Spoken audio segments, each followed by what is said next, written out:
오늘 밤 새벽 비행기로 쌍둥이들 넘겨. 오빠 놈은 산속 훈련소로 쳐넣어버리고.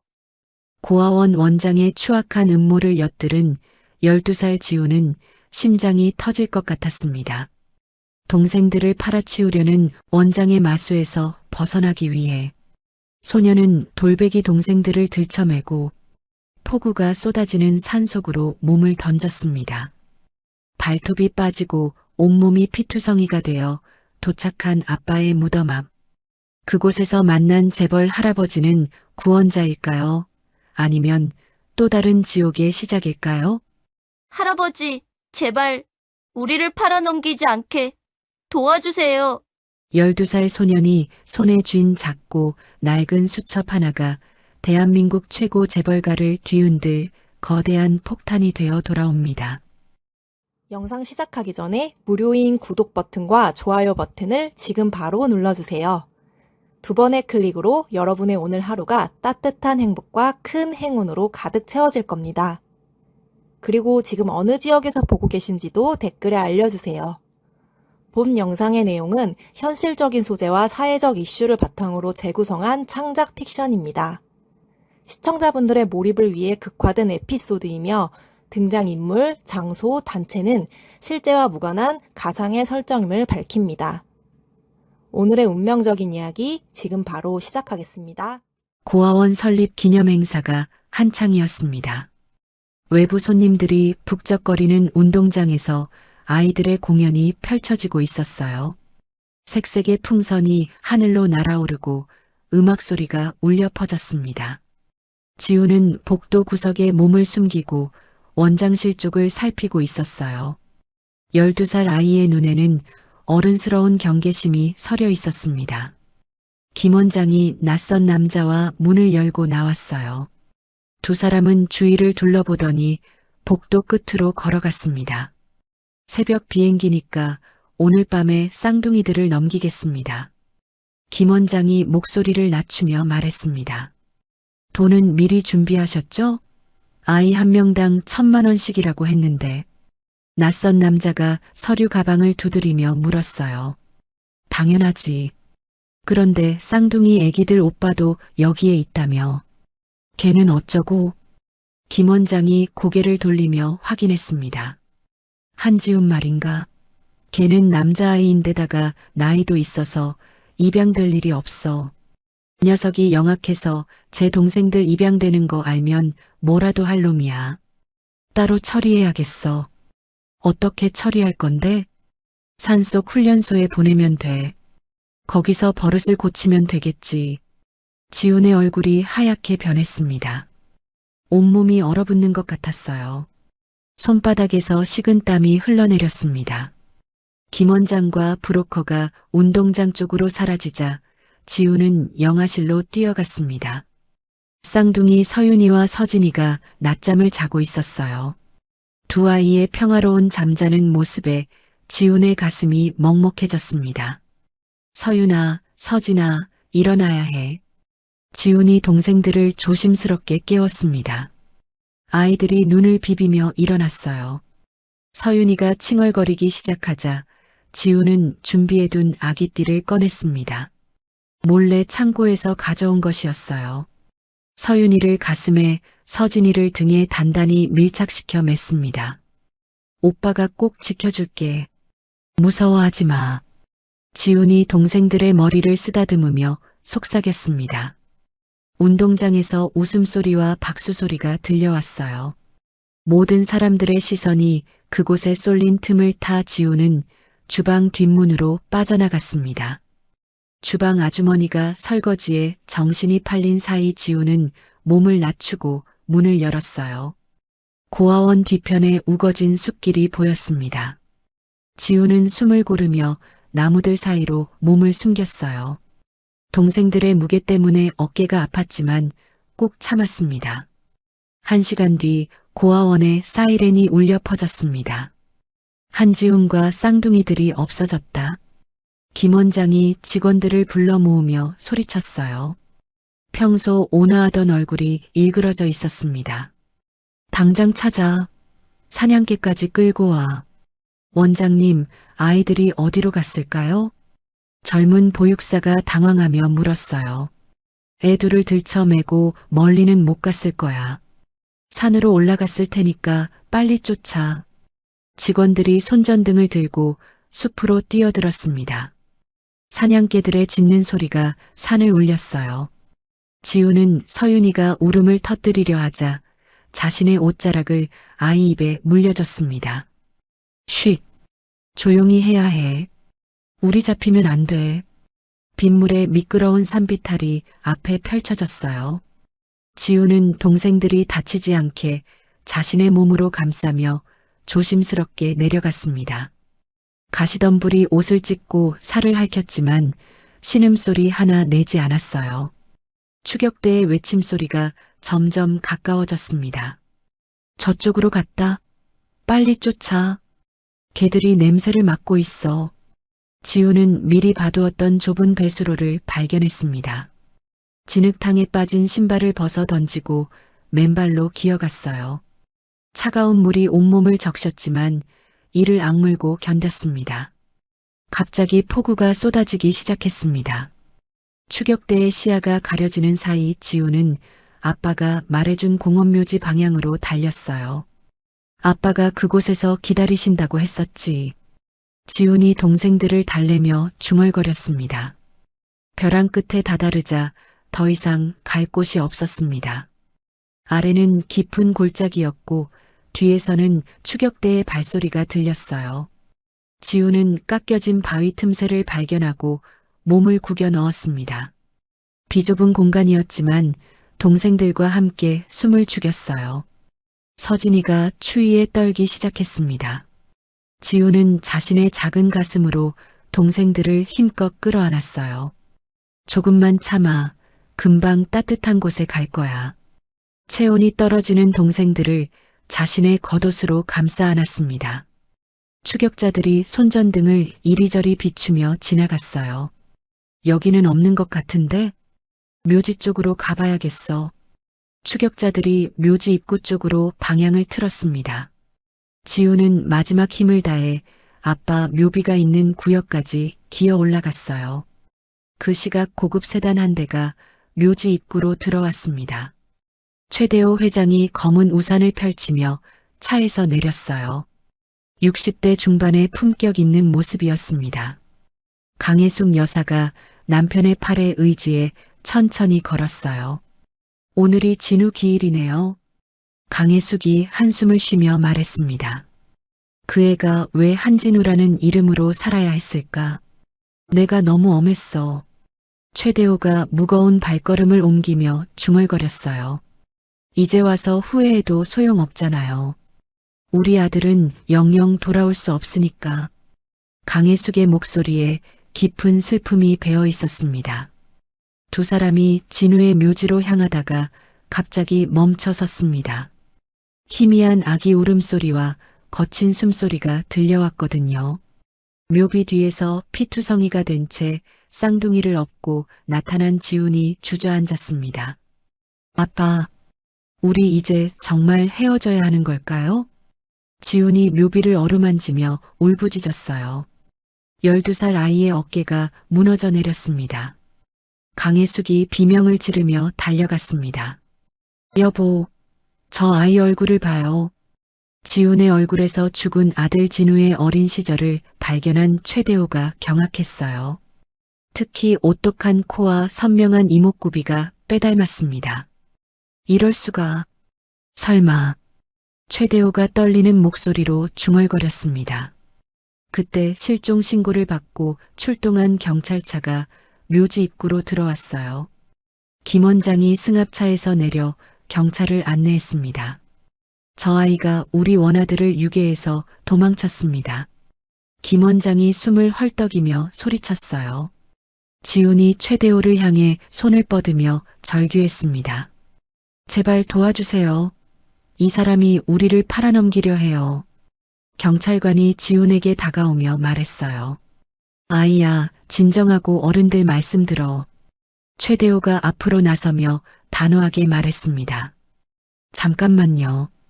이 아이들이 누구 자식인지부터 확인해야 합니다. 김 원장이 최대호를 위아래로 훑어보며 불쾌한 표정을 지었어요. 누구시길래 남의 일에 끼어드세요? TK그룹 최대호입니다. 경찰관들이 술렁였습니다. 김 원장의 얼굴에서 핏기가 완전히 사라졌어요. 내 손자일지도 모릅니다. 최대호가 지훈을 가리키며 말했어요. 그럴 리가요.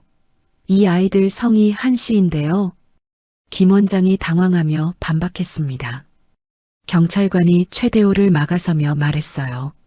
신분 증명이 우선입니다. 아이들을 일단 보호시설로 데려가겠습니다. 안 돼요. 할아버지. 지훈이 최대호를 향해 손을 뻗으며 외쳤습니다. 경찰들이 지훈의 등에서 쌍둥이들을 강제로 떼어냈어요. 지훈이 울부짖으며 저항했지만 어른들의 힘을 당해낼 수 없었습니다. 최대호가 경찰관을 가로막으며 소리쳤습니다. 내가 책임지겠소. 이 아이들을 제게 맡겨주시오. 죄송합니다.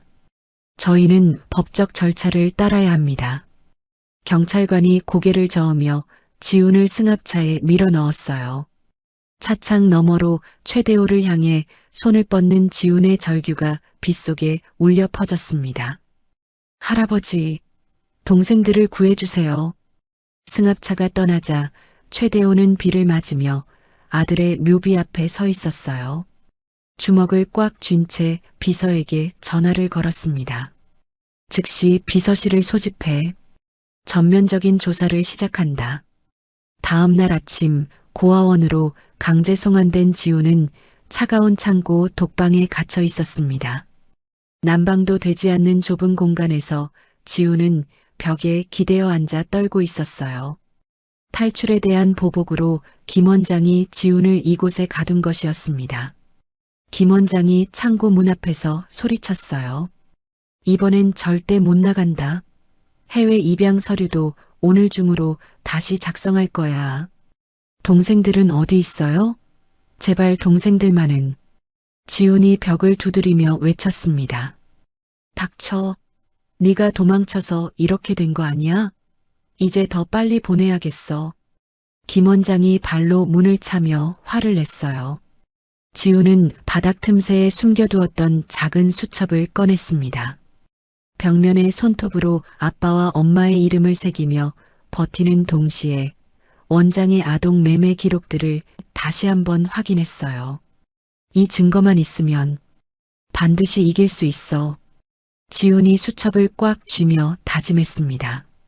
창고 밖에서 김 원장이 직원들과 대화하는 소리가 들렸어요. 브로커한테 연락해. 오늘 밤 출국이 어려우니까 내일로 미뤄. 원장님, 그러면 돈은 어떻게 해? 괜찮아. 더 비싸게 팔 수 있을 거야. 지훈이 귀를 벽에 대고 대화를 엿들으며 분노에 떨었어요. 그 시각 최대호 회장은 비서실에서 급박하게 지시를 내리고 있었습니다. 한진우라는 이름으로 살았던 모든 흔적을 찾아내. 알겠습니다, 회장님. 비서가 고개를 숙이며 대답했습니다. 은신처도 병원 기록도 출생신고 관련 서류도 모든 걸 다 뒤져. 최대호가 책상을 치며 소리쳤어요. 특히 아이들이 태어난 병원부터 찾아봐. 분명히 기록이 남아있을 거야. 비서가 메모를 하며 고개를 끄덕였습니다. 한편 저택에서는 강석준 상무가 긴급회의를 소집하고 있었습니다. 이사회 멤버들이 하나둘 회의실로 모여들었어요. 형님이 한씨 성의 애들을 거두려 한다는 소문이 사실인가요? 한 이사가 수군거리며 물었습니다. 그렇다면 회장님의 정신 상태를 검토해 봐야 하지 않겠소? 강석준이 음험하게 웃으며 말했어요. 고작 묘지에서 우연히 만난 아이들 때문에 회사 전체가 흔들리고 있어요. 경영권 제한도 논의해야겠군요. 또 다른 이사가 맞장구 쳤습니다. 강혜숙 여사가 회의실 문을 박차고 들어왔습니다. 평소 온화한 표정과는 달리 얼굴에 분노가 가득했어요. 석준아, 네가 지금 뭘 하는 거야? 누나, 진정하세요. 회사를 위한 일이에요. 강석준이 냉정하게 대답했어요. 그 애들은 근본 없는 핏줄이라고요. 어디서 굴러온 건지도 모르는데 어떻게 우리 가문에 들여나요? 강혜숙이 강석준의 뺨을 때렸습니다. 회의실이 순간 조용해졌어요.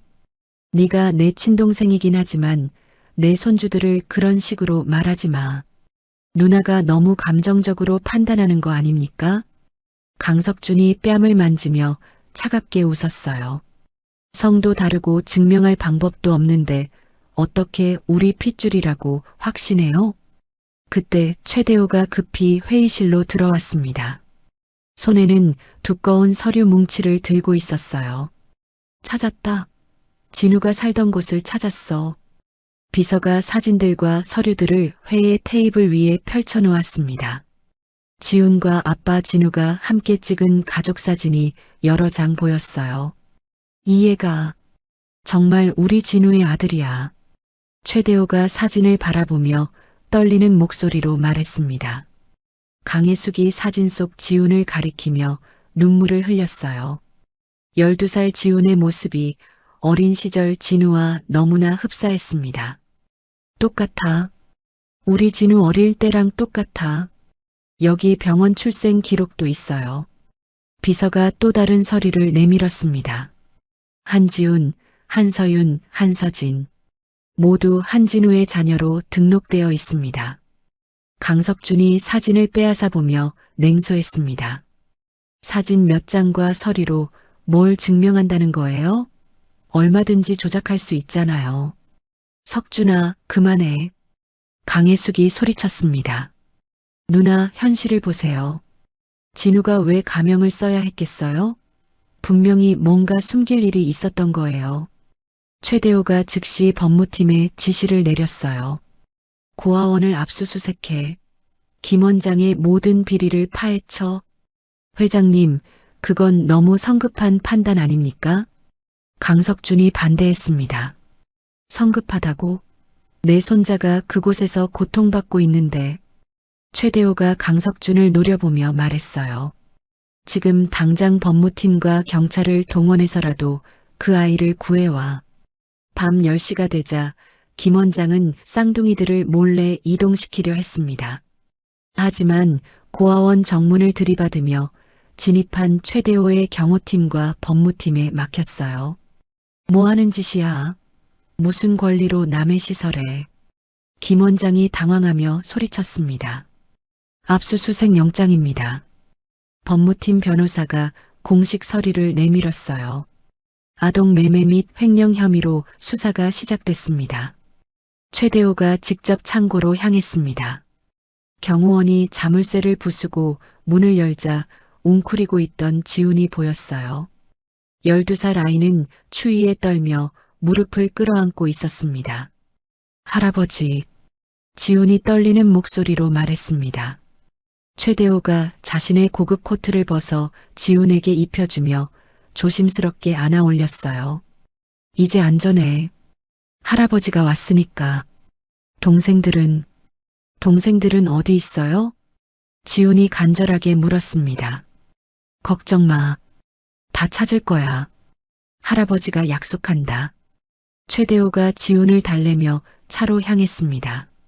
저택까지 가는 동안 지훈은 최대호의 품에서 처음으로 안도의 잠에 빠졌어요. 저택에 도착한 지훈은 화려한 샹들리에와 대리석 바닥, 금태 두른 그림들에 압도되었습니다. 하지만 동생들을 영화실에 안전하게 배치하기 전까지는 누구의 손길도 거부했어요. 지훈아, 할머니가 직접 만든 죽이야. 먹어봐. 강혜숙이 따뜻한 죽을 가져왔지만 지훈은 고개를 저었어요. 할머니가 직접 만드시는 걸 봐야 믿을 수 있어요. 지훈이 조심스럽게 말했습니다. 강혜숙이 지훈의 경계심을 이해하고 직접 부엌으로 향했어요. 지훈 앞에서 재료를 씻고 죽을 끓이는 모든 과정을 보여줬습니다. 지훈은 동생들의 분유도 직접 조제했어요. 고아원에서 배운 습관이었습니다. 지훈아, 이제 안전해. 할아버지가 지켜줄게. 최대호가 지훈의 머리를 쓰다듬으며 말했어요. 할아버지, 정말 우리를 버리지 않으실 거죠? 절대로. 우리는 가족이니까. 지훈은 밤마다 아빠가 남긴 서재를 둘러봤습니다. 책장 가득한 경영학 서적들과 벽에 걸린 가계도, 그리고 책상 위의 가족 사진들을 하나씩 살펴봤어요. 강석준, 할머니 동생이구나. 지훈이 가계도를 보며 메모했습니다. 며칠 뒤 지훈은 저택의 구조를 파악하며 CCTV 사각지대를 찾아냈어요. 그리고 강석준이 몰래 전화 통화를 하는 모습을 목격했습니다. 김 원장 도주 자금은 준비됐나? 강석준의 목소리가 복도에 울려 퍼졌어요. 해외로 빼돌릴 계좌도 만들어 놨고요. 지훈이 휴대전화로 몰래 녹음을 시작했습니다. 다음 날 아침 저택에 큰 소동이 일어났습니다. 강혜숙의 값비싼 다이아몬드 보석함이 사라진 것이었어요. 친척들이 거실로 모여들어 수군거렸습니다. 분명히 그 아이가 훔쳤을 거야. 처음부터 수상했다고 생각했어. 고아원에서 자란 애가 뭘 알겠어. 강석준이 심각한 표정으로 지훈의 방을 수색하자고 제안했어요. 지훈이 방을 확인해 봐야겠어요. 이런 일은 명확히 해야죠. 하지만 지훈은 이미 이들의 계획을 예측하고 있었습니다. 어젯밤 몰래 보석함을 발견해 강석준의 서류 가방에 옮겨 담아뒀거든요. 수색이 시작되자 지훈이 차분하게 말했습니다. 강석준 아저씨 가방도 확인해 보세요. 뭐라고? 나를 의심하는 거야? 강석준이 발끈했어요. 공정해야죠. 저만 의심받을 이유는 없잖아요. 지훈이 당당하게 대답했습니다. 강석준의 가방에서 보석함이 발견되자 모든 사람들이 놀라 말을 잃었어요. 이상하네. 왜 내 가방에? 누가 넣은 거지?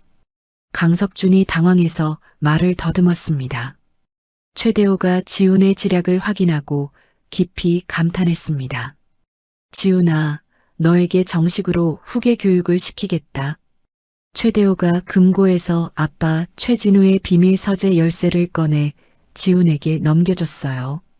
지훈은 비밀 서재에서 강석준의 과거 비리 자료들을 발견했습니다. 작은 부정부터 시작해서 현재의 경영권 장악 음모와 연결되는 증거들이었어요. 이제 진짜 전쟁이 시작되겠네. 지훈이 서류를 정리하며 중얼거렸습니다.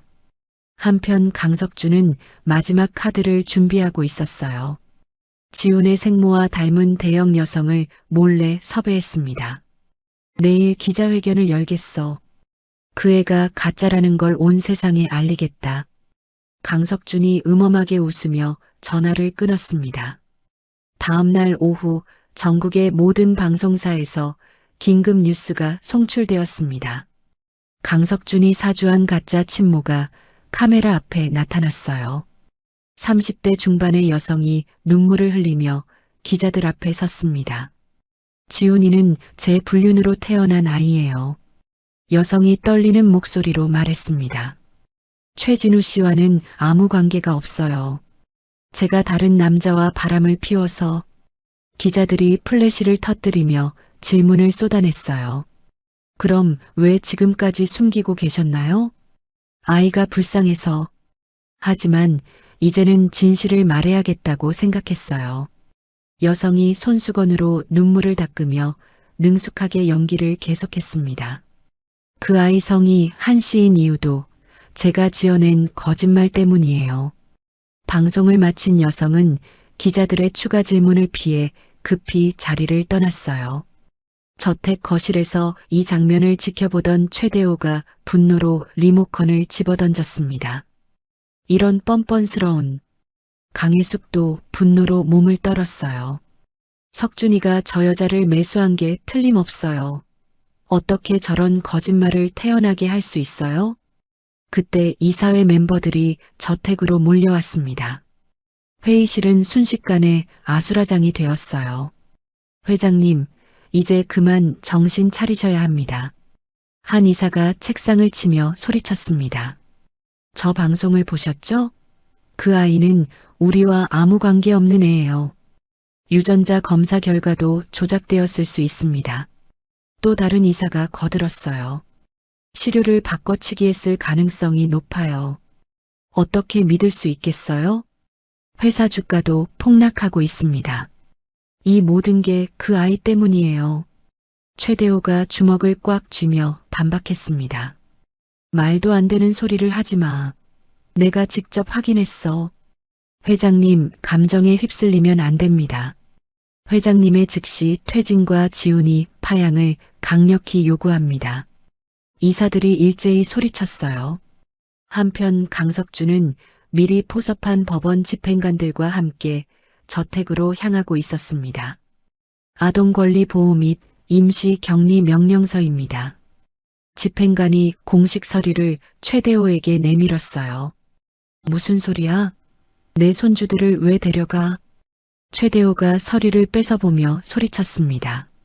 쌍둥이들을 국가지정시설로 즉시 이송하겠습니다. 법원 명령이니까 거부할 수 없습니다. 집행관들이 단호하게 말했어요. 그 시각 지훈은 학교에서 돌아오는 길이었습니다. 저택이 가까워질수록 이상한 분위기를 감지했어요. 저택 앞에 낯선 차들이 여러 대 서 있었습니다. 지훈이 집 앞에 도착했을 때 낯선 어른들이 울고 있는 동생들을 승합차에 태우는 광경을 목격했습니다. 안 돼. 서윤아, 서진아. 지훈이 책가방을 던지며 미친 듯이 달려갔지만 이미 차는 출발하고 있었어요. 지훈이 차를 뒤쫓으며 목이 터져라 소리쳤습니다. 동생들을 돌려줘요. 제발. 어디로 데려가는 거예요? 하지만 지훈은 전력으로 뛰다가 길바닥에 넘어지며 무릎과 손바닥이 피투성이가 되었어요. 아스팔트에 쓰러진 채 차가 사라지는 걸 바라봤습니다. 으아! 지훈의 절망적인 울음소리가 거리에 울려 퍼졌어요. 지나가던 사람들이 쓰러진 지훈을 걱정스럽게 바라봤습니다.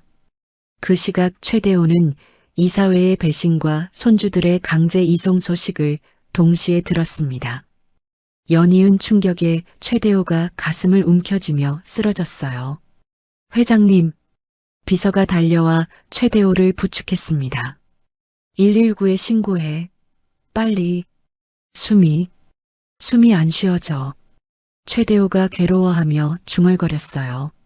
저택은 순식간에 강석준의 영향력 아래 놓였습니다.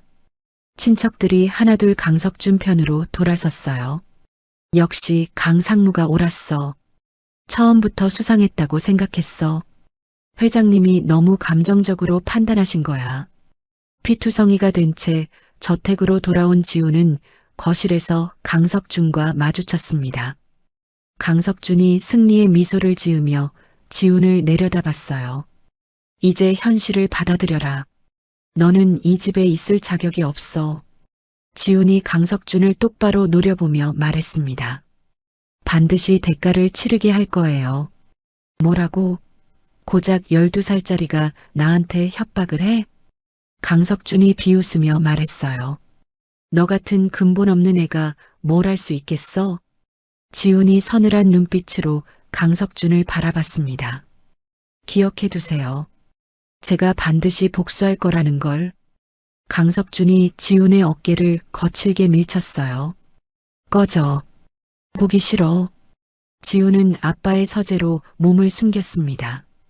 비밀 금고를 열고 아빠가 남긴 자료들을 꺼냈어요. 아빠, 이제 정말 혼자가 된 것 같아요. 지훈이 아빠의 사진을 바라보며 눈물을 흘렸습니다. 하지만 곧 눈물을 닦고 컴퓨터 앞에 앉았어요. 아빠가 가르쳐준 대로 금융 데이터를 분석하기 시작했습니다. 화면에 복잡한 숫자들이 나열되어 있었어요. 강석준이 돈을 횡령하고 있구나. 지훈이 화면을 보며 중얼거렸습니다. 실시간으로 회사 자금이 해외로 빠져나가는 경로를 포착했어요. 강석준의 비자금 조성 과정이 한눈에 보였습니다. 지우는 휴대전화를 꺼내 위치 추적 앱을 실행했습니다. 동생들이 간 곳을 찾기 시작했어요. 여기 이상해. 지훈이 화면을 자세히 들여다봤습니다. 국가시설이 아니라 사설 건물이네. 강석준이 동생들을 공공시설이 아닌 자신이 차명으로 운영하는 비밀 감금 시설로 보낸 것을 알아냈어요. 지훈은 즉시 아빠의 충복이었던 한 집사를 찾아갔습니다. 한씨 아저씨, 도와주세요. 도련님, 무슨 일이세요? 한 집사가 지훈의 상처투성이 얼굴을 보고 놀랐어요. 동생들을 구해야 해요. 아빠가 제게 남겨준 게 있다고 했잖아요.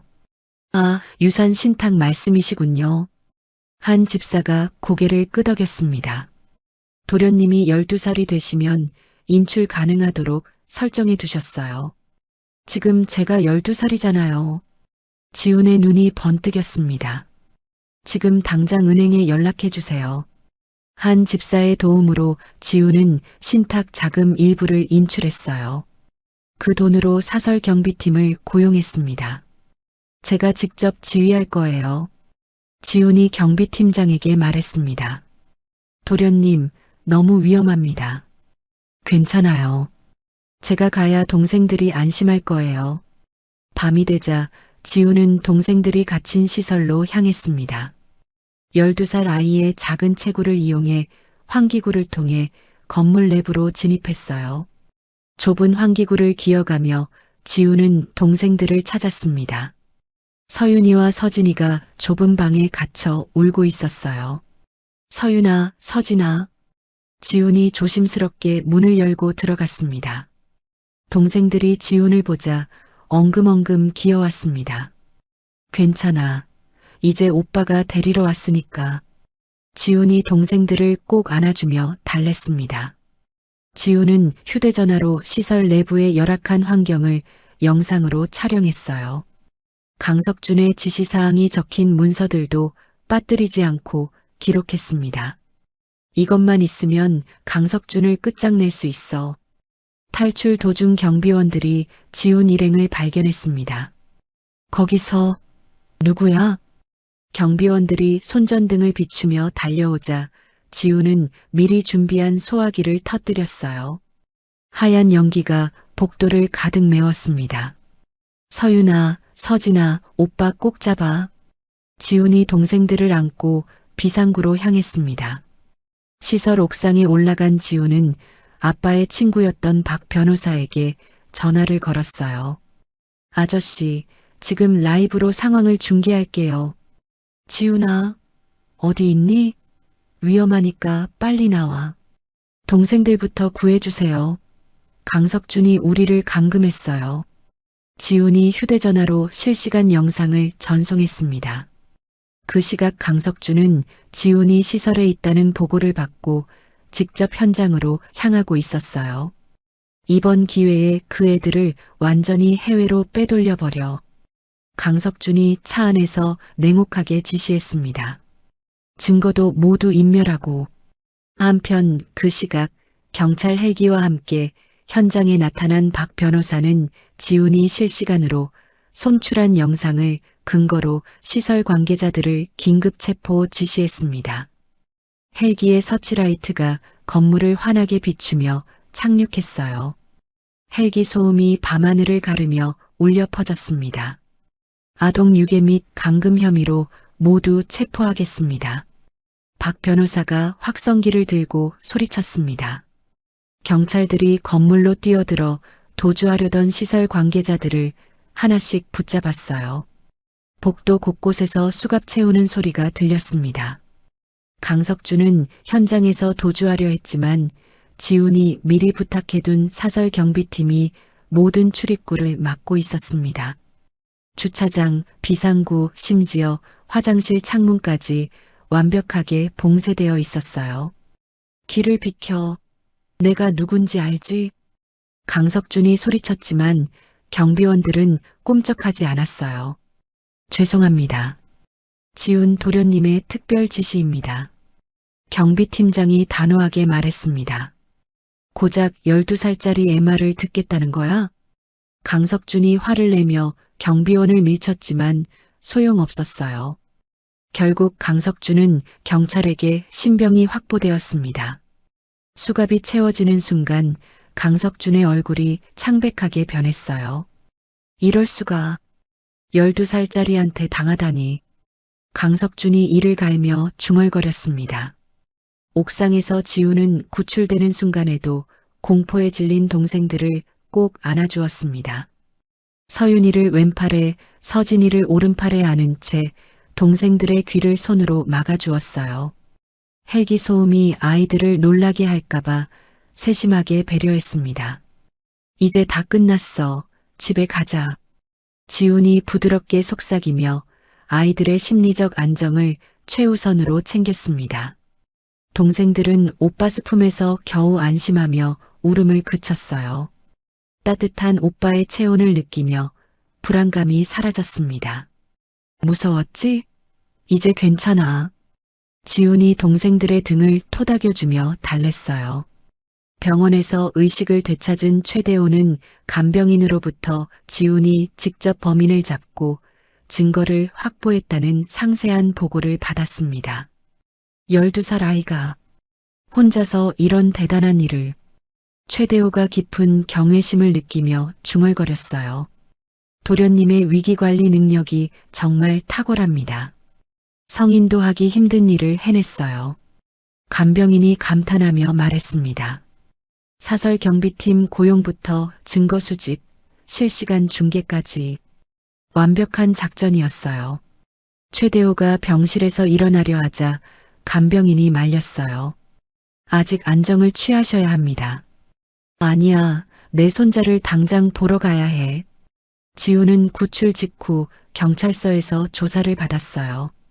하지만 동생들을 무릎에 앉힌 채 강석준의 범죄 행각을 시간순으로 차근차근 설명했습니다. 수사관들 앞에서도 의연한 모습을 보였어요. 강석준 그 사람이 고아원 김원장과 공모해서 아이들을 해외로 팔려고 했어요. 지훈이 논리적으로 진술을 펼쳤습니다. 이 사건의 시작은 저희 아빠가 가명을 쓴 것부터예요. 여기 녹음 파일과 영상 증거가 다 있어요. 지훈이 휴대전화를 내밀었습니다. 수사관들이 12살 아이의 치밀한 증거 수집 능력에 숙연해졌어요. 어른들도 하기 힘든 일을 해낸 것이었습니다. 이런 증거들을 어떻게 수집했니? 정말 대단하다. 수사관이 감탄하며 물었어요. 아빠가 항상 가르쳐 주셨어요. 나쁜 사람들을 잡는 방법을요. 지훈이 담담하게 대답했습니다. 그리고 무슨 일이 있어도 동생들을 지켜야 한다고 하셨거든요. 최대호는 며칠 뒤 지훈의 생모로 위장했던 여성이 강석준으로부터 거액을 받고 연기했다는 결정적인 자백을 받아냈습니다. 5천만 원을 받고 거짓말을 했다고 완전히 자백했습니다. 법무팀 변호사가 상세한 보고서를 들고 왔어요. 강석준이 직접 대본까지 써줬다고 하네요. 즉시 언론에 대대적으로 보도해. 우리 가문의 명예와 지훈이 혈통을 완전히 입증하겠다. 최대호가 단호하게 지시했습니다. 모든 방송사에 보도자료를 배포하고 기자회견도 열어. 강석준을 따르던 친척들은 처벌을 피하기 위해 앞다투어 강석준의 비리 증거를 제출하며 최대호 앞에서 무릎을 꿇었어요. 회의실에 모인 친척들의 모습은 처량하기 그지없었습니다. 회장님, 저희가 정말 잘못했습니다. 강석준이 저희를 협박했어요. 어쩔 수 없었어요. 용서해 주세요. 다시는 이런 일 없을 겁니다. 최대호가 차가운 눈빛으로 이들을 내려다봤어요. 이번 기회에 확실히 정리하겠다. 저택으로 돌아온 지우는 아빠의 서재를 아이들의 안전한 공간이자 그룹의 미래, 전략실로 새롭게 꾸몄습니다. 큰 소파를 놓고 동생들이 편안히 놀 수 있는 놀이방도 한쪽에 만들었어요. 책상 한편에는 아기용 매트를 깔아 동생들이 안전하게 기어다닐 수 있도록 했습니다. 직접 쌍둥이들의 하루 일과표를 작성하며 규칙적인 생활을 만들어갔어요. 서윤이는 오전 9시에 분유, 10시 30분에 이유식, 서진이는 9시 30분에 분유, 11시에 이유식. 지훈이 꼼꼼하게 적어 내려갔습니다. 낮잠은 오후 2시부터 4시까지. 최대호는 지훈을 정식 후계자로 입적하는 모든 법적 절차를 완료했어요. 이 과정에서 한지훈은 아빠의 본래 성을 되찾아 최지훈으로 공식 개명되었습니다. 동생들도 함께 최서윤, 최서진이 되었어요. 이제 너희들은 정식으로 최씨 가문의 일원이야. 최대호가 지훈의 어깨에 손을 올리며 말했어요. 저와 동생들을 인정해 주셔서 감사합니다, 할아버지. 지훈이 고개를 숙이며 정중하게 인사했습니다. 지훈은 아빠의 이름으로 소외계층 아동을 위한 장학재단을 설립했습니다. 고아원 시절 친구들을 구제하는 대규모 사회공헌 프로젝트였어요. 최진우 장학재단이라고 이름을 짓고 싶어요. 좋은 생각이야. 진우도 하늘에서 기뻐할 거다. 최대호가 지훈의 머리를 쓰다듬었습니다. 전국의 고아원과 보육시설을 지원하는 것부터 시작하자. 한 집사는 지훈의 진정한 수족이 되어 지훈이 학교에 간 사이에도 철저하게 동생들의 신변을 보호했습니다. 또한 가문의 기밀 정보를 지훈에게 직접 보고하는 역할도 맡았어요. 도련님, 오늘 이사회에서 논의된 내용입니다. 한 집사가 매일 저녁 상세한 보고서를 가져왔습니다. 회사 내부에 아직 강석준 편이 몇 명 남아있는 것 같아요. 알겠어요. 차근차근 정리해 나가죠. 지훈은 12살 소년의 순수함과 경영자의 냉철함을 동시에 갖추며 저택 내 모든 고용인과 가문 사람들을 차례로 자신의 편으로 포섭해 나갔어요. 지훈 도련님은 정말 대단하세요. 어린 나이에 저런 지혜가 있다니. 우리 가문의 미래가 밝아 보여요. 고용인들 사이에서 지훈에 대한 존경심이 날로 커져가고 있었습니다. 최대호는 지훈에게 그룹의 핵심 지분 일부를 신탁으로 증여했어요. 지훈은 이를 바탕으로 그룹 내 남아있는 부패 세력을 척결하는 대대적인 감사 작업을 비밀리에 지시했습니다. 모든 부정을 뿌리 뽑겠어요. 지훈이 결연한 표정으로 말했습니다. 강석준과 연결된 모든 고리를 끊어야 해요. 지훈은 동생들과 함께 정원을 산책하며 처음으로 여유로운 일상을 누렸어요. 서윤이를 안고 서진이는 유모차에 태워 나비와 꽃을 구경시켜줬습니다. 늦가을 햇살이 따뜻하게 새 남매를 감쌌어요. 예쁘지? 저게 나비야. 지훈이 동생들에게 말해주며 환하게 웃었습니다. 서윤이가 나비를 보고 까르르 웃으며 손을 뻗었어요. 조부모님께는 직접 구운 쿠키를 선물해 큰 감동을 주었습니다. 지훈이가 직접 만든 거니? 강혜숙이 놀라며 예쁘게 포장된 쿠키를 받아들었어요. 네, 동생들도 좋아하길래 할머니, 할아버지도 드셔보세요. 지훈의 활약으로 그룹 이미지가 완전히 쇄신되자 주가와 매출이 급격히 상승했습니다. 언론에서는 연일 12살 천재 경영인이라며 지훈을 집중 조명했어요. 지훈은 조용히 아빠의 사진 앞에 무릎을 꿇고 앉았습니다. 서윤이와 서진이를 양쪽 무릎에 조심스럽게 앉힌 채 아빠께 인사를 올렸어요. 아빠, 이제 절반 정도 온 것 같아요. 지훈이 나직이 읊조리며 아빠의 따뜻한 미소가 담긴 사진을 바라봤습니다. 동생들도 마치 아빠를 알아보는 듯 사진을 향해 작은 손을 뻗었어요.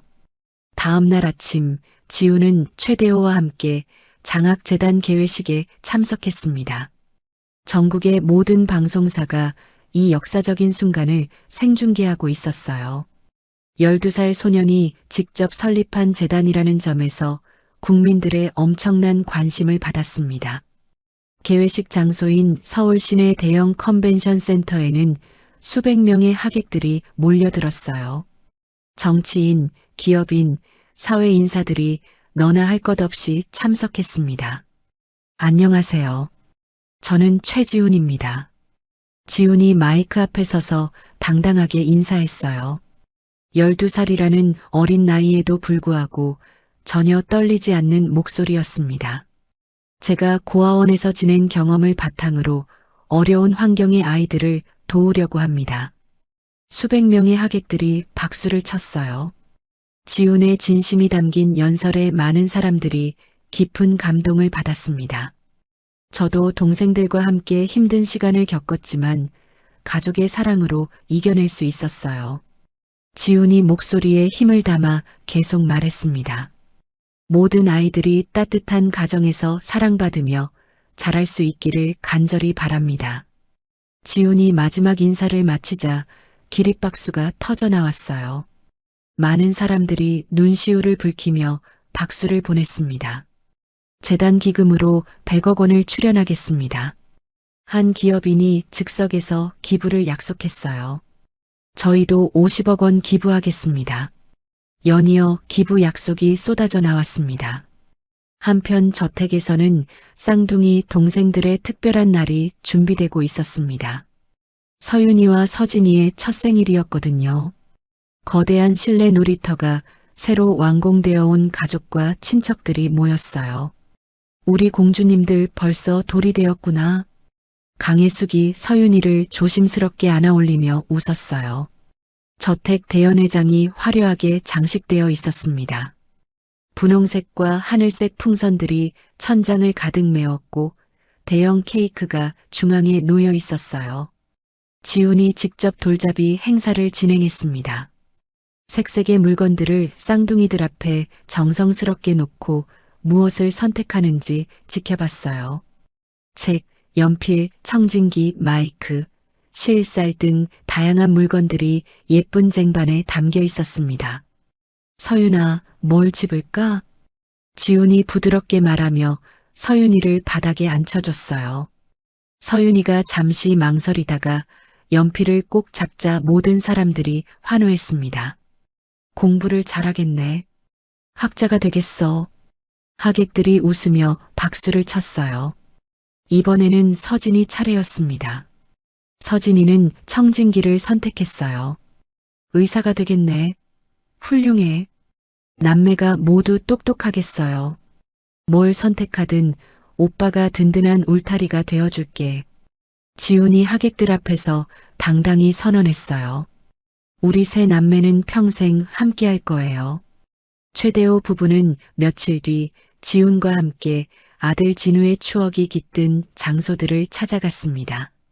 진우가 어린 시절 자주 갔던 한강공원이었어요. 가을 단풍이 곱게 물든 아름다운 풍경이 펼쳐져 있었습니다.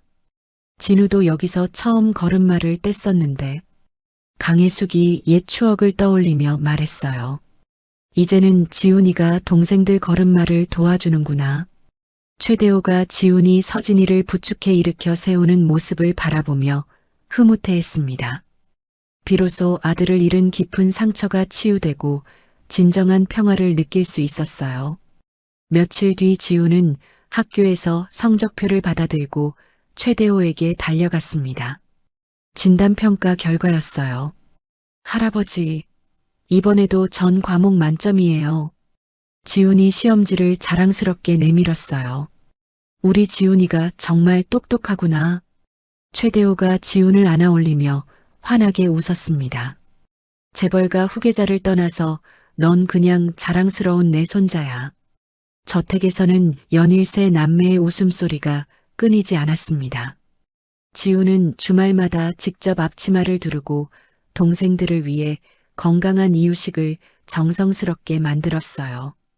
오늘은 오빠가 단호박과 당근을 넣은 죽을 만들어줄게. 지훈이 부엌에서 야채를 깨끗이 씻으며 말했습니다.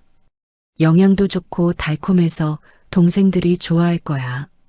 서윤이와 서진이가 아기 의자에 나란히 앉아 오빠가 만든 음식을 맛있게 먹었어요. 두 아이 모두 오빠가 직접 떠먹여주는 이유식을 잘 받아 먹었습니다. 최대호는 지훈의 12살 생일을 기념해 특별한 이벤트를 준비했습니다. 그룹 내 모든 직원에게 특별 성과급을 지급했어요. 또한 지훈의 이름을 딴 대규모 사회공헌 프로젝트를 본격 가동했습니다. 지훈이 내 생일이니까 우리 회사 직원들도 함께 기뻐해야지. 최대호가 지훈의 머리를 쓰다듬며 말했어요. 전국의 모든 직원들이 지훈이를 축복하고 있어. 지훈은 자신의 생일날 할아버지께 특별한 소원을 말했습니다. 할아버지, 저는 비싼 선물보다는 다른 걸 원해요. 뭔데? 뭐든지 해줄게. 고아원 친구들에게 따뜻한 집을 지어주고 싶어요. 지훈의 간절한 목소리에 최대호가 크게 감동했어요. 정말 착한 생각이구나. 바로 추진하자. 이 소원은 곧 지훈의 집 복지센터로 실현되었어요. 전국 각지에 최첨단 시설을 갖춘 아동보호시설이 세워지기 시작했습니다. 강혜숙 여사는 아이들의 성장을 기록한 두꺼운 앨범을 만들며 삶의 활력을 되찾았어요. 매일 밤 지훈이 할머니 곁에서 동생들과 함께 동화책을 읽어주는 시간이 가장 행복했습니다. 옛날 옛적에 착한 왕자님이 살았어요. 지훈이 서윤이와 서진이를 양 무릎에 앉힌 채 책을 읽어줬어요. 동생들이 졸린 눈을 비비기 시작하면 지훈이 자장가를 불러주었습니다. 아가야 잘 자라, 꿈나라로 가자. 지훈은 이사회에서도 놀라운 능력을 계속 발휘했어요. 성인 경영인들도 생각지 못한 혁신적인 아이디어를 연이어 제안했습니다. 해외 진출보다는 국내 사회적 기업에 투자하는 게 어떨까요? 복지 분야에 투자하면 장기적으로 더 큰 이익을 가져올 거예요. 지훈의 제안으로 그룹의 주가가 연일 신고가를 기록했어요. 투자자들이 지훈의 경영 철학에 큰 호응을 보였습니다. 재벌가 내부의 시기와 질투는 어느덧 지훈에 대한 깊은 존경으로 완전히 바뀌었습니다.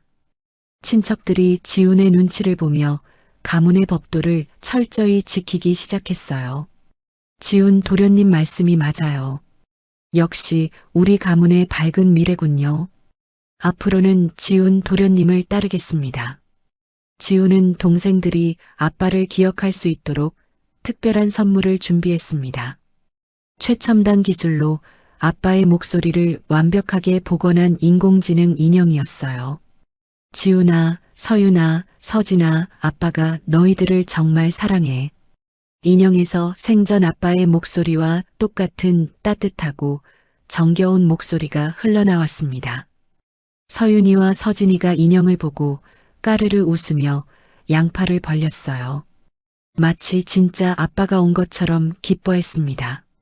며칠 뒤 새남매와 조부모님이 함께 찍은 대형 가족 사진이 저택 로비 중앙 벽면에 걸렸습니다. 비극으로 시작된 인연이 가장 아름다운 가족의 결실로 맺어졌음을 상징하는 소중한 사진이었어요. 이제 정말 완전한 가족이 됐구나. 최대호가 사진을 바라보며 깊은 만족감을 느꼈습니다.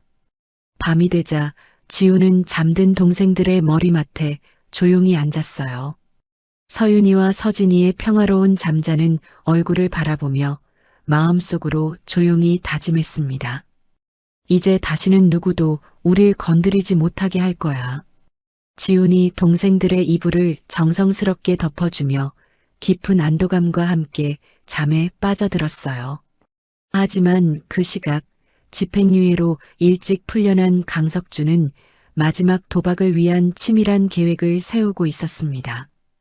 해외 헤지펀드 세력과 은밀한 접촉을 시도하며 복수의 기회를 노리고 있었어요. 이번엔 확실하게 그 일가를 모두 무너뜨리겠어. 강석준이 어둠 속에서 음험하게 웃으며 외국인 투자자와 전화 통화를 했습니다. 새로운 위기의 먹구름이 평화로운 저택 위로 조용히 다가오고 있었어요. 평화로운 일상은 강석준이 해외 자본을 등에 업고 그룹 지분을 대량 매집하며 경영권을 다시 위협하자 산산조각이 나기 시작했습니다. 월스트리트의 악명 높은 헤지펀드가 TK그룹 주식을 은밀하게 사들이고 있었어요. 주가가 요동치기 시작하며 금융가에 불안한 소문들이 돌았습니다. 강석준이 배후에 있다는 정보가 확실합니다. 한 집사가 긴급 보고서를 들고 지훈을 찾아왔어요.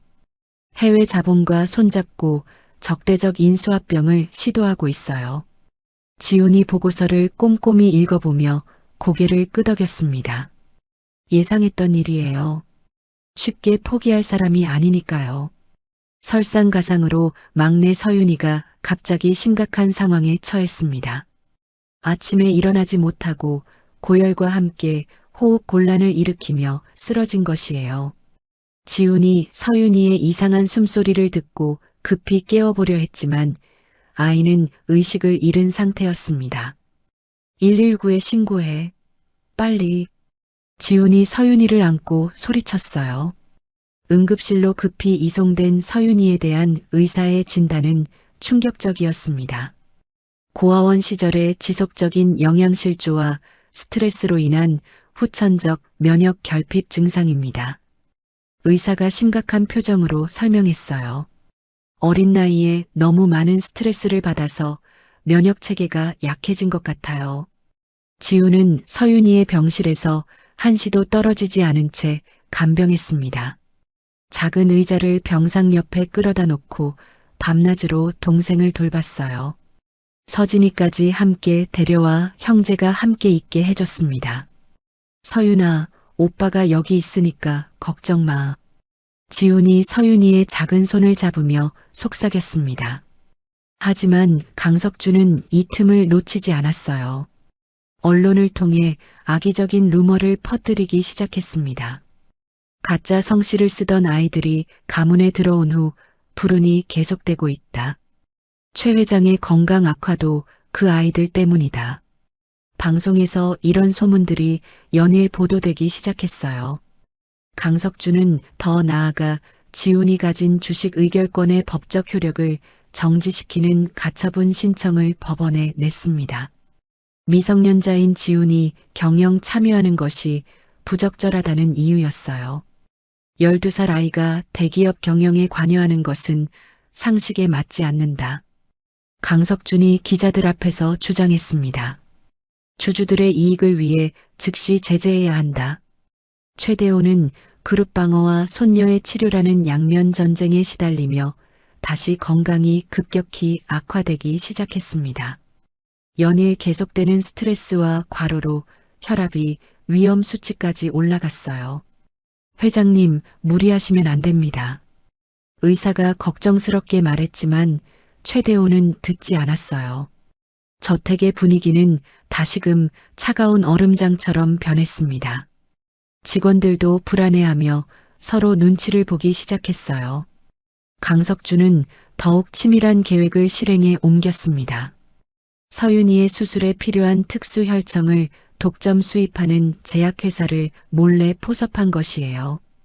그 혈청 공급을 중단하라. 강석준이 제약회사 사장에게 지시했습니다. 하지만 환자가 내 말대로 해. 더 큰 이익을 보장해 줄게.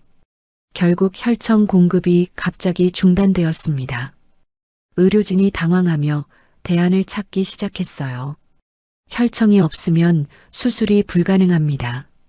담당 의사가 고개를 저었어요.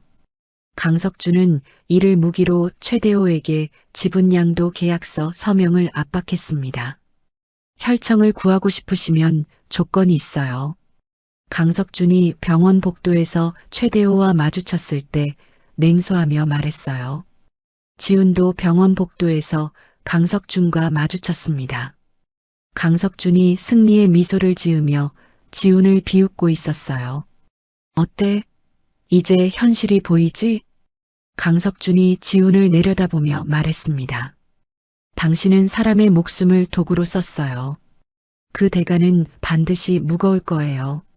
지훈이 강석준을 똑바로 노려보며 차가운 목소리로 경고했습니다. 하, 12살짜리가 무서운 소리 하네. 강석준이 비웃으며 지나갔어요. 지훈은 서윤이의 상태가 점점 나빠지는 것을 보며 직접 행동에 나섰습니다.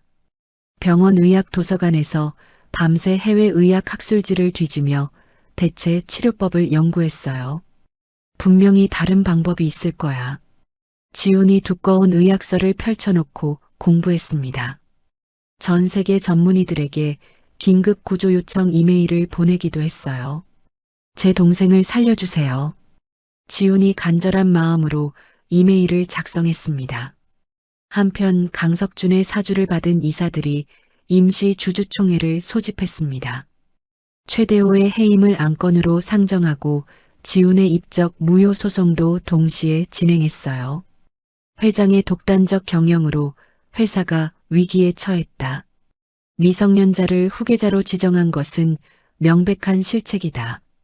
이사들이 한 목소리로 비난했습니다. 지훈은 병원 지하 주차장에서 수상한 움직임을 포착했습니다. 자신을 미행하던 사람들을 역으로 추적해 강석준이 주가 조작을 위해 유포한 허위 정보의 증거를 수집했어요. 역시 강석준의 소행이었구나. 지훈이 녹음 파일을 들으며 중얼거렸습니다. 그날 밤 서윤이의 상태가 급격히 악화되었습니다.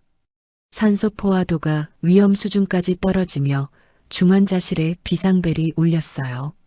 혈압이 떨어지고 있어요. 산소 농도를 높여. 의료진이 분주하게 움직였습니다. 지훈은 서윤이의 작은 손을 꼭 잡고 눈물을 쏟아냈어요. 평생 처음으로 어른스러운 가면을 벗고 12살 아이다운 절망적인 울음을 터뜨렸습니다. 서윤아, 제발 버텨줘. 오빠가 반드시 살려줄게. 지훈의 목소리가 떨렸어요. 강석준은 언론에 최대호의 위독설을 흘려줄까를 인위적으로 폭락시켰습니다. 당황한 소액 주주들이 투매에 나서자 미리 준비한 자금으로 싹쓸이하며 지분을 늘려갔어요. 계획대로 되고 있어. 강석준이 만족스럽게 웃었습니다. 이제 TK그룹은 내 것이다. 지훈은 절망적인 상황에서도 포기하지 않았어요.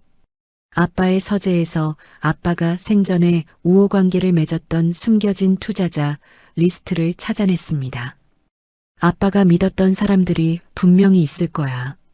지훈이 리스트를 살펴보며 희망을 품었어요. 한 집사를 통해 그들에게 일일이 협력을 요청했습니다. 하지만 대부분의 투자자들은 강석준의 보복이 두려워 협력을 주저했어요. 죄송합니다. 너무 위험해요. 강석준이 무서운 사람이라서. 연이은 거절에 지훈은 절망적인 상황에 몰렸습니다. 혼자서 병원 옥상에 올라가 차가운 바람을 맞으며 마지막 방법을 고민했어요. 어떻게 해야 하지? 지훈이 서울 야경을 바라보며 중얼거렸습니다. 그때 휴대전화에 은행에서 온 긴급 알림이 떴어요. 아빠가 유산 신탁으로 남긴 자산이 지훈이 12살이 되는 시점에 전액 인출 가능하도록 설정되어 있다는 내용이었습니다. 이거다. 지훈의 눈이 번뜩였습니다. 아빠가 이런 상황까지 대비해 두신 거였구나. 마침내 반격의 기회가 찾아온 것이었어요. 한편 그 시각 지훈은 아빠가 남긴 신탁 자금을 담보로 긴급 자금을 융통하기 위해 은행으로 향했습니다. 깊은 밤이었지만 VIP 고객을 위한 특별 서비스가 가동되었어요. 12살 아이가 수십억 원 규모의 자금을 움직이겠다고 하자 은행 직원들이 크게 놀라워했습니다.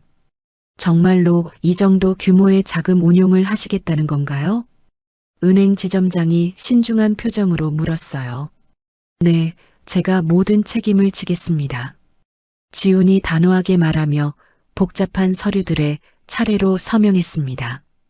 동생의 생명이 달린 문제예요. 시간이 없어요. 지훈의 절박한 목소리에 은행 직원들도 최대한 신속하게 업무를 처리했어요. 이어서 지훈은 강석준이 차단했던 제약회사의 본사가 있는 스위스로 직접 연락을 취했습니다. 시차를 꼼꼼히 계산해가며 새벽 시간에 국제전화를 걸었어요. 한 집사가 옆에서 통역을 도와주었습니다. 저는 TK그룹의 최지훈입니다. 긴급히 혈청 공급 계약을 체결하고 싶어요. 지훈이 차분하면서도 간절한 목소리로 말했습니다. 하지만 이미 한국 측 대리인과 독점 계약이 체결된 상태인데요. 제약회사 담당자가 난색을 표했어요. 그 계약을 무효화하고 저희와 새로운 조건으로 직접 계약하시죠. 지훈이 미리 준비한 자료를 팩스로 보내며 설득을 시작했습니다. 기존 가격의 5배로 지불하겠습니다. 그리고 향후 10년간 장기 계약도 보장하겠어요. 제약회사 본사에서는 갑작스러운 제안에 당황했지만 조건이 너무 파격적이어서 거절할 수 없었어요. 정말로 그런 조건이 가능한가요? 지금 즉시 계약금 50%를 송금해드리겠습니다. 지훈이 은행 담당자에게 신호를 보내자 실제로 송금이 이루어졌어요. 12시간 내에 혈청을 서울로 긴급 배송해 주세요. 지훈이 추가로 요청했습니다. 헬기를 동원해서라도 병원 옥상으로 직접 공수해 오겠습니다. 실제로 지훈은 국제의료수송 전문 회사까지 섭외해서 헬기를 동원했어요. 새벽 하늘을 가르며 나타난 헬리콥터에서 의료진이 급히 혈청을 받아들었습니다. 이런 일은 30년 의료진 생활에서 처음 봅니다.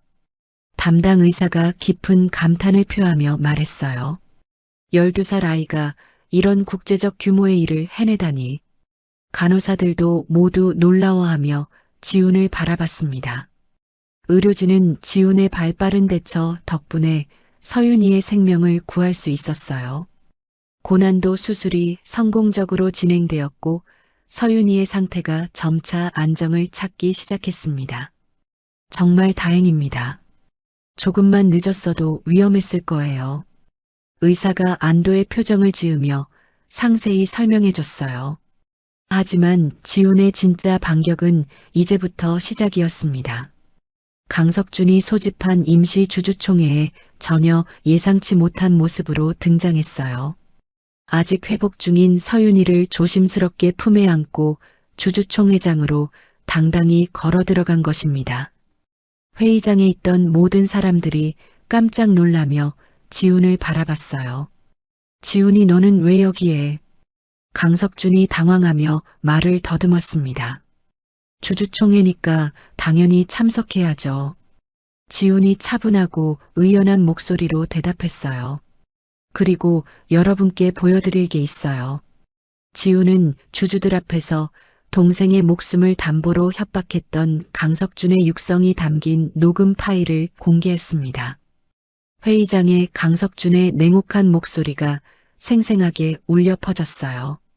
혈청 공급을 즉시 중단하라. 그 애가 죽어도 우리는 상관없어. 돈이 더 중요하지 않겠나? 주주들이 경악하며 술렁거리기 시작했습니다.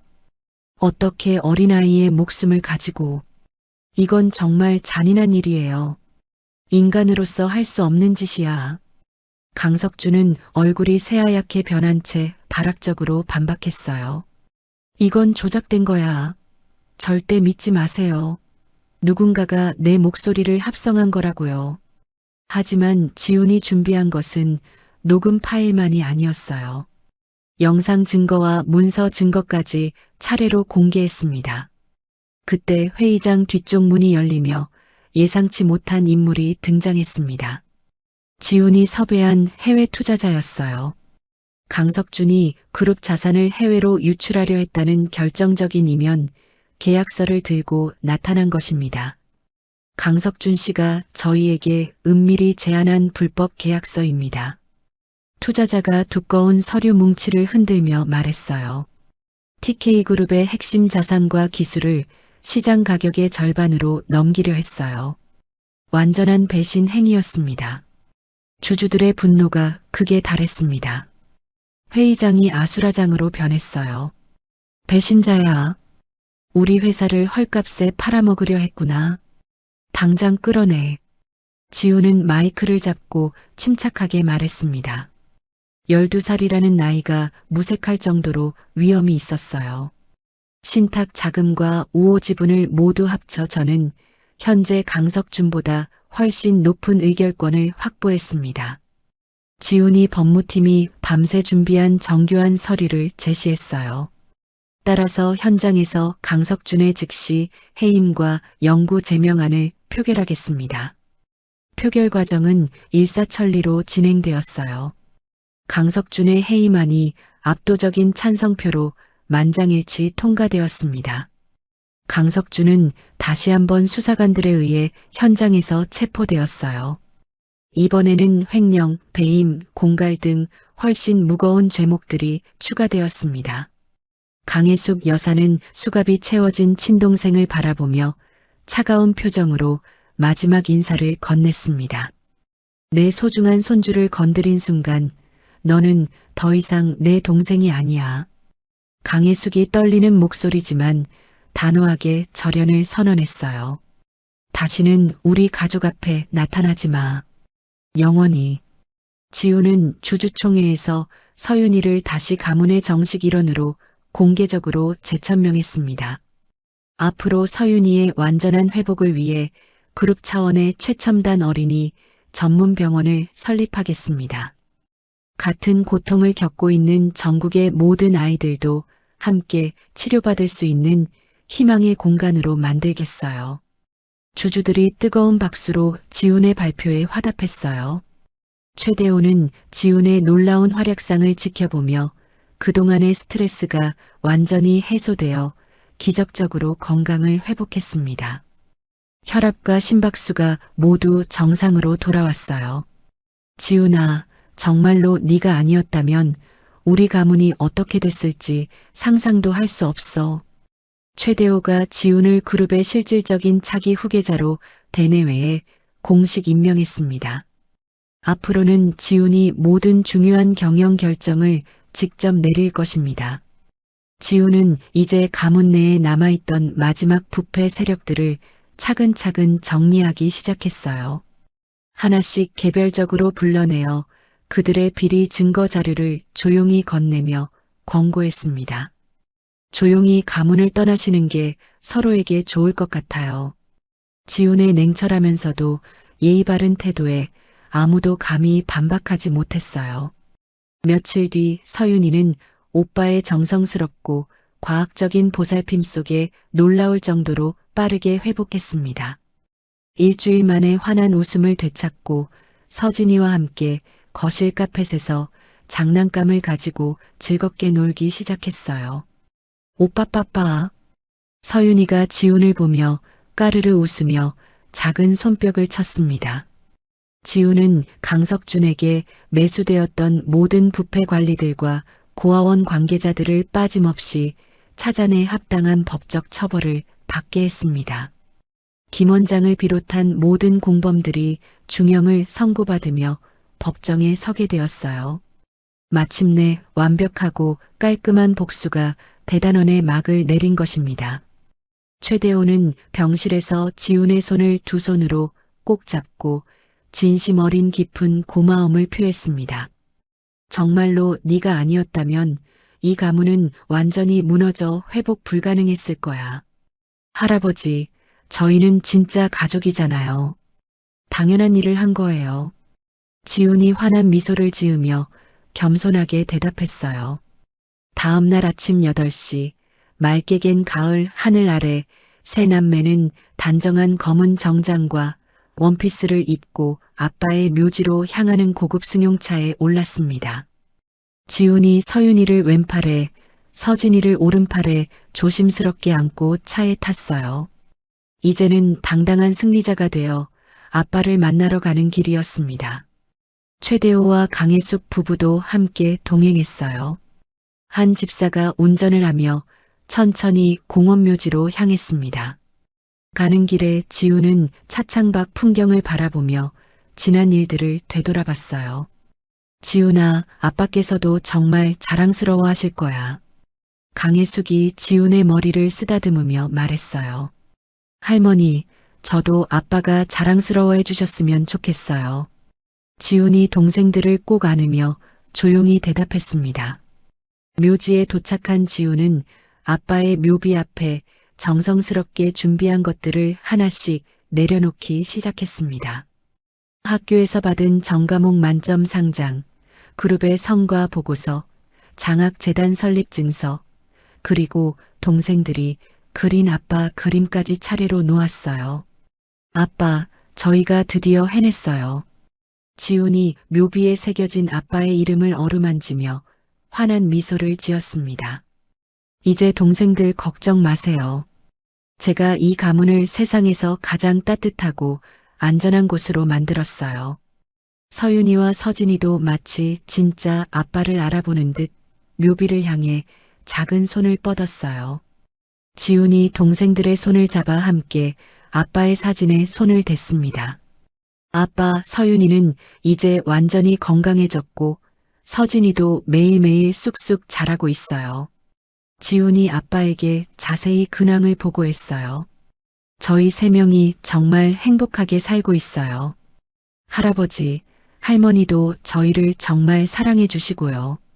최대호 부부는 조금 떨어진 곳에서 손주들의 모습을 조용히 바라봤어요. 아들을 잃은 깊은 슬픔이 이제는 아이들이 가져다주는 무한한 기쁨과 희망으로 완전히 치유되었음을 느꼈습니다. 여보, 우리 진우 죽었다는 비보를 들었을 때만 해도 정말 세상이 다 끝난 줄 알았는데 지금은 이 천사 같은 아이들 덕분에 다시 살 이유를 찾았어요. 강혜숙이 눈시울을 적시며 말했습니다. 며칠 뒤 지우는 아빠를 기리는 특별하고 의미 있는 프로젝트를 시작했습니다. 아빠의 묘역 주변을 시민들이 언제든 찾아와 쉴 수 있는 아름다운 도서관과 어린이 공원으로 조성하기로 한 것이에요. 최진우 기념 도서관이라고 이름 짓고 싶어요. 지훈이 유명한 건축 설계사들과 회의를 하며 열정적으로 말했습니다. 아이들이 책을 읽고 꿈을 키우며 미래를 설계할 수 있는 따뜻한 공간으로 만들어주세요. 특히 어려운 환경의 아이들도 자유롭게 이용할 수 있도록 해주세요. 설계사들이 지훈의 따뜻한 마음에 감동하며 최선을 다해 설계에 임했어요. 공사가 시작되자 지훈은 매주 주말마다 공사 현장을 찾아가 세심하게 진행 상황을 점검했어요. 동생들도 함께 데리고 가서 미래의 도서관과 공원을 구경시켜줬습니다. 저기가 완성되면 정말 예쁠 것 같지? 지훈이 서윤이와 서진이에게 설명해줬어요. 몇 달 뒤 쌍둥이 동생들은 어느덧 훌쩍 자라서 오빠의 뒤를 쫓아다니며 연신 웃음소리를 터뜨렸어요. 뒤뚱뒤뚱 뛰던 서진이가 지훈을 보고 비틀거리며 넘어질 뻔하자 지훈이 재빨리 받아 안았습니다. 오빠야 최고. 서윤이가 지훈을 보며 또렷하고 예쁘게 말했어요. 오빠 좋아. 서진이도 옹알이를 하며 지훈에게 달라붙었습니다. 지훈은 그들을 번갈아 안아 올리며 세상에서 가장 행복한 미소를 지었습니다. 이제는 정말로 평범하고 행복한 12살 오빠가 된 것 같았어요. 저택의 아빠 서재는 지훈의 지시로 완전히 새롭게 단장되었습니다. 한쪽은 가문의 전략을 세우는 경영 공간이고 다른 한쪽은 세 남매가 함께 공부하고 놀 수 있는 따뜻한 가족 공간이 되었어요. 지훈은 그곳에서 매일 밤 동생들이 잠든 후 혼자서 동생들의 밝은 미래를 차근차근 설계하며 상세한 계획을 세웠습니다. 서윤이는 운동신경이 좋은 것 같고 서진이는 들은 노래를 곧잘 따라하는 것 같고 지훈이 두꺼운 수첩에 동생들의 성향과 특기를 적으며 중얼거렸어요. 두 명 다 건강하고 행복하게 자라는 게 가장 중요하지. 최대호는 지훈의 놀라운 성장과 성숙함을 곁에서 지켜보며 점차 무거운 경영의 짐을 내려놓기 시작했습니다. 대신 진정한 할아버지로서 사랑하는 손주들과 보내는 소중한 시간을 대폭 늘려갔어요. 이제는 회사 일보다 너희들과 함께하는 시간이 훨씬 더 소중하고 의미 있어. 최대호가 지훈과 함께 저택 정원을 거닐며 진심을 담아 말했습니다. 지우는 매일 아침 동생들의 어린이집 등원 준비를 직접 꼼꼼히 챙겼어요. 이제 어린이집에 다니기 시작한 서윤이와 서진이의 가방을 싸고 건강한 간식을 준비해 주는 것이 지훈의 가장 중요하고 즐거운 일과가 되었습니다. 오늘도 선생님 말씀 잘 듣고 친구들과 사이좋게 놀다 와야 해. 지훈이 동생들을 어린이집 차에 조심스럽게 태우며 당부했어요. 오빠도 학교에서 공부 열심히 하고 와. 서윤이가 차창으로 작은 손을 흔들며 씩씩하게 대답했습니다. 회사 직원들 사이에서는 지훈을 지상 최고의 오빠라고 부르기 시작했어요. 무거운 후계자라는 타이틀보다 이 따뜻한 별명을 지훈이 훨씬 더 좋아하고 자랑스러워했습니다. 후계자보다는 좋은 오빠가 되고 싶어요. 지훈이 인터뷰에서 솔직하게 말하기도 했어요. 가문 내의 모든 갈등과 분란은 완전히 종식되었어요. 지훈의 따뜻하면서도 원칙을 지키는 강단 있는 리더십 덕분에 TK그룹은 대한민국에서 가장 존경받고 신뢰받는 모범 기업으로 완전히 거듭났습니다. 직원들의 복지는 업계 최고 수준으로 대폭 향상되었고 사회 공헌 활동도 그 어느 기업보다 활발해졌어요. 지훈 도련님 덕분에 우리 회사 분위기가 180도 완전히 달라졌어요. 정말 자랑스럽고 보람 있는 회사에서 일하고 있다는 느낌이에요. 직원들 사이에서 이런 긍정적인 이야기들이 매일 들려왔습니다. 10여 년의 시간이 흘러 어느덧 성인이 된 지훈이 TK그룹 회장실에 앉아 창밖을 바라보며 어린 시절에 힘들었던 시간들을 조용히 회상하고 있었어요. 지훈의 옆에는 법과대학을 우수한 성적으로 졸업하여 변호사가 된 서윤이와 경영학 석사학위를 취득한 서진이가 든든한 조력자이자 동반자로 서 있었습니다. 오빠 덕분에 우리가 이렇게 훌륭하게 잘 자랄 수 있었어. 서윤이가 단정한 검은 정장에 변호사 배지를 달고 오빠를 존경하는 눈빛으로 바라보며 감사한 마음을 표현했어요. 우리도 이제 오빠의 무거운 짐을 함께 나누며 도울 차례야. 서진이가 의젓하고 당당하게 말했습니다. 세 남매는 함께 회장실 한편에 모셔진 할아버지 최대호의 영정사진 앞에 정중히 절을 올렸어요. 3년 전 편안히 잠드신 할아버지였습니다.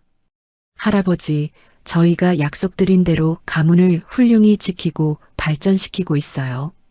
지훈이 영정사진을 바라보며 정중하게 보고했습니다.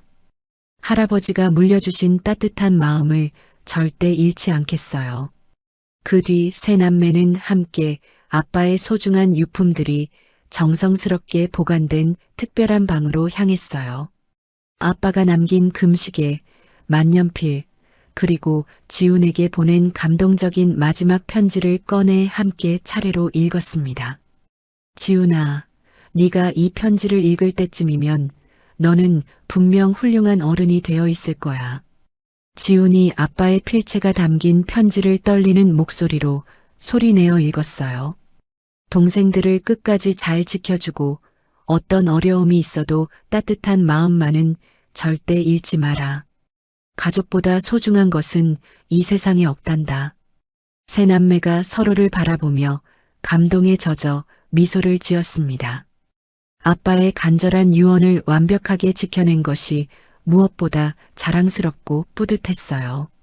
지훈은 아빠가 남긴 소중한 금시계를 손목에 조심스럽게 차며 다시 한번 굳게 다짐했습니다. 우리 세 남매는 영원히 함께할 거야. 응. 무슨 일이 있어도 절대 헤어지지 않을 거야. 회장실 대형 창밖으로는 서울의 아름답고 역동적인 도시 전경이 한눈에 펼쳐져 있었어요. 지훈은 그 웅장한 풍경을 바라보며 미래를 향해 당당히 걸어나갔습니다.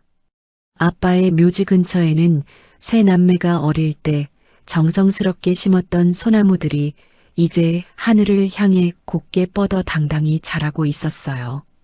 나무들이 서로 보호하며 얽혀 자라는 아름다운 모습이 가문이 영원한 우애와 변함없는 사랑을 완벽하게 상징하고 있었습니다.